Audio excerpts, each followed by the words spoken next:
Hello and welcome to the kitchen table this afternoon. It's really good to gather again. I'm Alison Southern Team Vicar in the Melksham Team Ministry. How's your day going? I have a cup of tea before me. Now, you'll have seen me sometimes with a nice fine bone cup of tea. This mug has lots of gifts and presents on it. It's a lovely big mug. But I wanted to talk to you today about how we take a moment of quiet, a moment of calm. We've been meeting across the airwaves in this way now for weeks and weeks and weeks. And you'll have heard me muse on many things. Over the past few days, well actually the past few weeks, I have been noticing that there has been actually an increase in the number of people who are feeling really stressed, which when you consider that the lockdown is easing and the world is beginning perhaps to unfurl into a new normal, it is maybe surprising that so many are now feeling absolute pressure. And yet it seems to be the case. And of course there are still so many things that are unknown to you and to me. People's jobs and livelihoods are still uncertain and unsure. The virus is still hovering around us, waiting perhaps to pounce in the winter season. So many things that we still do feel unsure about. And I have been meeting more and more people who have really been struggling with the levels of anxiety and stress in their lives.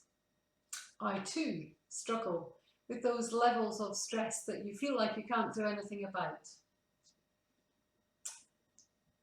I have decided to find a way of making time.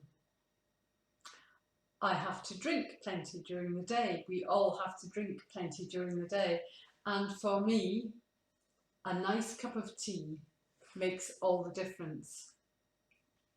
But if I turn switching my kettle on and making a cup of tea into something more than making a cup of tea, swilling it down and going on to the next thing, which is what I tend to do, sometimes even pouring half a cup in a takeaway and rushing out the door with it.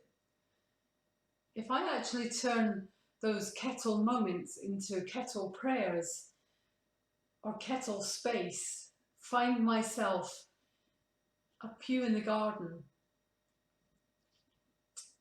a seat by a window,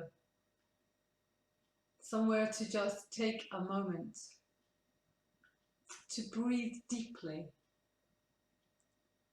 and to think about all that is good, to recognize all that is a struggle and to ask God for help with it. I think that might improve my stress levels. You might like to try it and see if it improves yours too. But it is a stressful time. And as we try and make sense of what's going on around us, of course there's the bigger picture too. And I want to draw your attention to the Disaster Emergency Committee. They at the moment have got a drive to raise some money for all those places in the world where COVID is hitting that already are under great pressure. So this week they have launched another campaign in an attempt to get agencies that are able to help into places like refugee camps in all sorts of places across the world: Syria, Iraq, Yemen, Sudan, anywhere where people are in poverty or in war or struggling without running water. Can you imagine what it must be like to try and contain a virus when you are living in conditions which means washing your hands is almost an impossibility, certainly on a regular basis? Levels of stress are different for each and every one of us. Some people are really resilient and will go through whatever life throws at them without barely catching a breath. For others, it will feel like you're carrying a mountain some days. And there is no right or wrong way of dealing with things. And some days we are the most resilient people in the world, and other days we are under that mountain. And what we have to recognise in that is that actually we're not on our own. You and I have our levels of stress and strain and worries which are very real and must be worked through, endured. Other places in the world have a whole different level of stress and strain and fear. How we help each other in the world is what makes our place a world that we want to live in. There's much talk going on. I read an article from the Pope the other day. The politicians are all talking about how we take this opportunity to change and make better our own communities, our own world. I even heard an interesting suggestion that we let the world go fallow in some years. Maybe no flying for 9 months for every few years, to let the earth breathe again. Wow, those are radical suggestions. How do they make you feel? Excited? Horrified?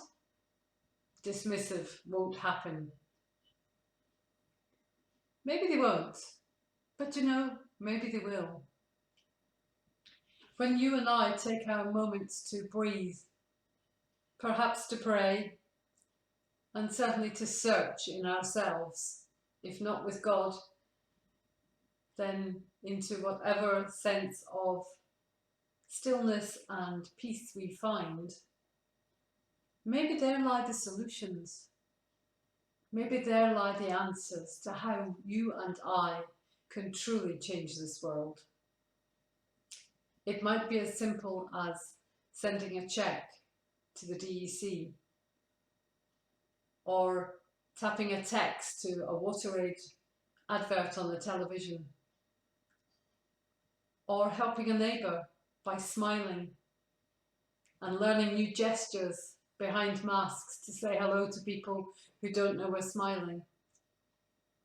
From the big things of state and government and decision making about the economy and how we look after our planet and our people, to the tiny things of taking 5 minutes to pray for those around us, to think about how we might help one another, and also to give thanks for the kettle moments. I'm going to try over the next few weeks to sit down in peace and silence whenever I have a cup of tea, and I'm going to ask God to breathe on me the breath of God as I inhale, and as I exhale. I'm going to ask for all my worries and fears be laid at the cross. I don't know whether it will make me calm. I don't know if you'll notice a difference. I'm going to try it. Maybe you should too. If you decide to, send me a text. Let me know how it goes. But take a moment in each day, as many cups of tea as you have,